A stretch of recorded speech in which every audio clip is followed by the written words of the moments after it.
हाथ दबा। जी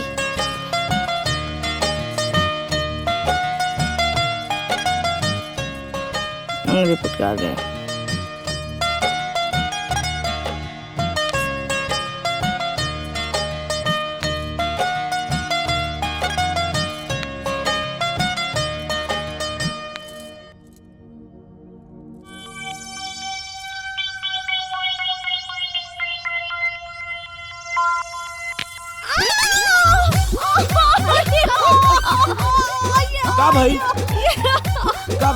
का भाई काका दिलू माई के। अरे राम जी, अरे इनकर मजाल की कुछ करी है।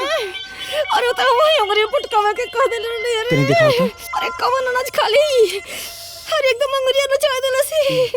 अरे गर्दन ही चटका दे तू, काम में खत्म हो जाइत। ठीक बा, टूटल नहीं। ठीक बाटे, चले के।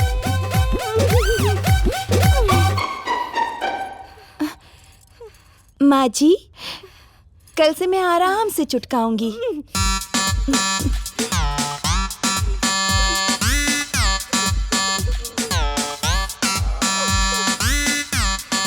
राम जी,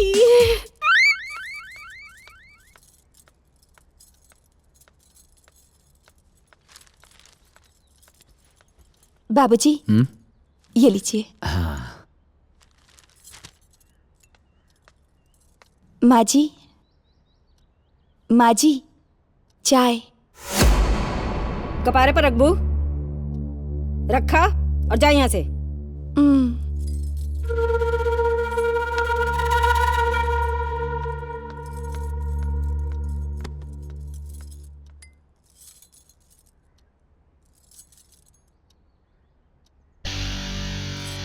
राम जी, का भइल माई? हाँ? का भइल? का भइल माई? हमरा चाय में नमक के मिलौला हो? माँ जी, मैंने तो चाय में चीनी मिलाई थी। हमरा के पागल बुझता रो? राम जी, चीनी डालना पर चाय में नमक का टेस्ट होई। लेकिन माँ जी, मैंने तो सबकी चाय एक ही साथ बनाई थी। मैं आपकी कसम खाकर कहती हूँ माँ जी, मैंने नमक नहीं मिलाया था।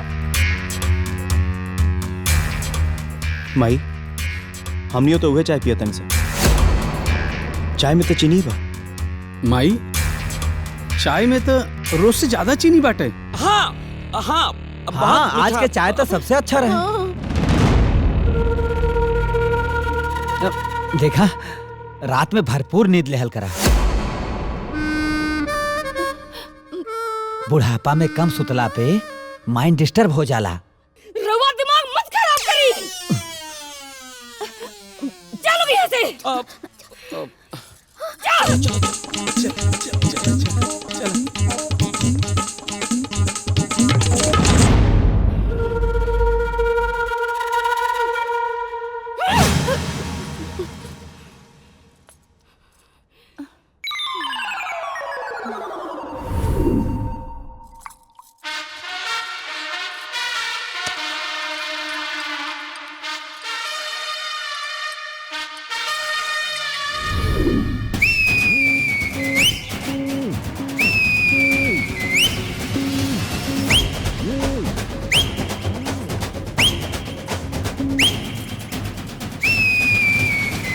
माँ जी, खाना।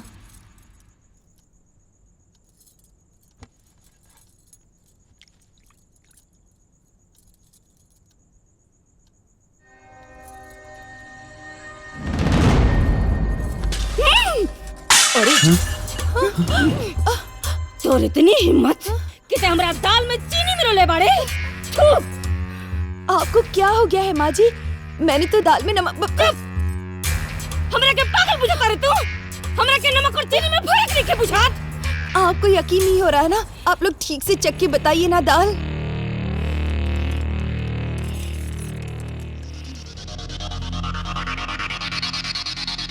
माई, दाल में तो नमक बा। हाँ माई, नमके बा। हाँ, दाल में तो बिल्कुल नमक है हो। माई, नमक तो है दाल में। राम जी,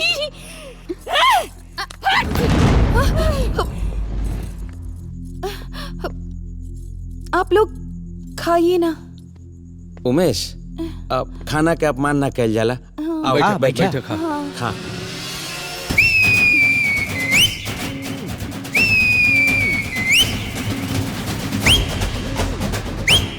मेरे पापा कहते हैं कि जिसकी बॉडी में पॉइजन होता है ना उन्हें नमक का स्वाद आता है ना शक्कर का। हे भगवान, बुढ़िया के सांप काट ली तो हम नाग बाबा के दूध पिलाइब। लेकिन ऐसे कैसे? माँ के बॉडी में तब पॉइजन के कोनो असर लौकत नहीं के। बेटा,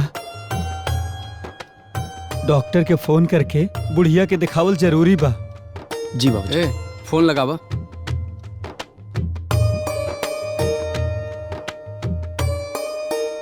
हाँ, कौन? हाँ डॉक्टर साहब, कोमल भवन से राकेश बोला था। नहीं, वो हमार माई के ना मर गई ना, रउआ आके मार दी। कुछ भी बोला था नहीं डॉक्टर साहब, पहले सुनी।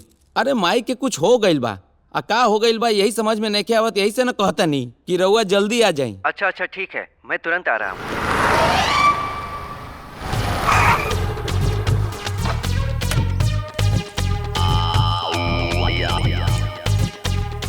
राकेश बाबू, ओ राकेश बाबू, डॉक्टर समर इज कमिंग। अरे गुड डॉक्टर साहब, मॉर्निंग। गुड नमस्ते। मॉर्निंग। नमस्ते डॉक्टर साहब। नमस्ते। नमस्ते। अच्छा, हाँ। बीमारी जरा डिटेल में बताइए। हाँ डॉक्टर साहब, आजकल हमारी माँ को ना चीनी और नमक के स्वाद में फर्क नहीं समझ में आता है।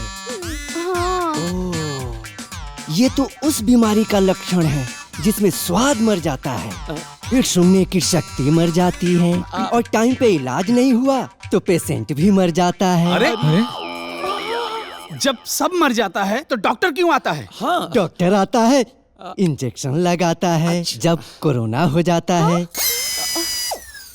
डॉक्टर साहब, कोई टैबलेट वाला ऑप्शन नहीं है?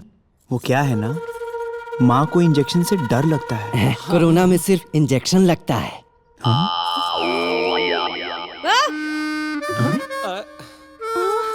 ये डॉक्टर यहाँ कहाँ आयल रे? इंजेक्शन छुपा लीजिए। अरे माही, वो डॉक्टर आइल बाड़े ना तोहार इलाज करे खातिर। केकरा इलाज खातिर रे? कहा ना तोहरा इलाज खातिर। हमरा को भइल बा? माई इन्फेक्शन रहेला ना, एगो इंजेक्शन लगवा ला।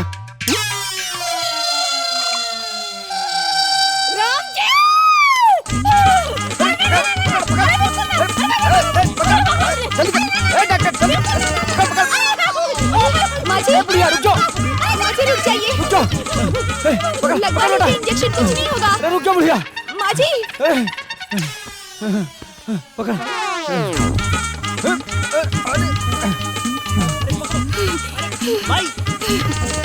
ए माई, माई, माई, ए माई, माई,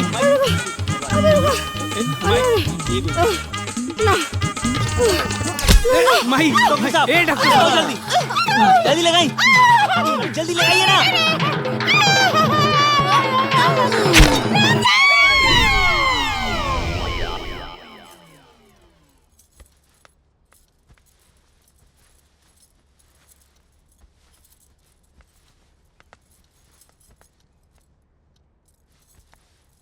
छोटकी, वो दाल में चीनी तुहे डाल रहू ना? नहीं दीदी, दाल तो आप लोगों ने भी खाई थी ना, मैंने तो नमक ही मिलाया था। छोटकी, तहरा के दाल में चीनी मिलावत हम अपन आँख से देखनी।